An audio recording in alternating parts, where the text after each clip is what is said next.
समोर एक आकृती काढलेली आहे. या आकृतीमध्ये केंद्रबिंदू आहे सी आणि वर्तुळावरील बिंदू आहेत एम एन बी डी एल आणि ए. लक्षात येतं का सगळ्यांच्या? ओके.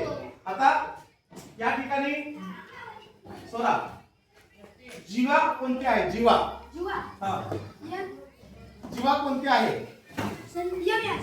M L. ही काय आहे? यम यल जीवा. त्याच्यानंतर व्यास कोणता आहे? व्यास हा ए बी. हे काय आहे? त्रिज्या कोणती आहे? त्रिज्या सी डी. हे काय झालं? त्रिज्या. बरोबर. आता दुसरी त्रिज्या कोण सांगेल अजून? दुसरी त्रिज्या हा इकडे हा दुसरी त्रिज्या. आता एक त्रिज्याने सांगितली सी डी, त्याला सोडून सी बी हे दुसरी त्रिज्या आहे.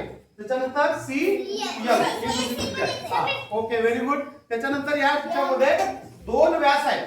दोन व्यासांची नावं सांगायचं. हा तू चल ग. व्यास एल एन हे काय झालं? व्यास. आणि ए बी हे व्यास. एका वर्तुळामध्ये किती व्यास काढता येतात? असंख्य. सगळ्या व्यासांची लांबी समान असते का असमान असते? समान.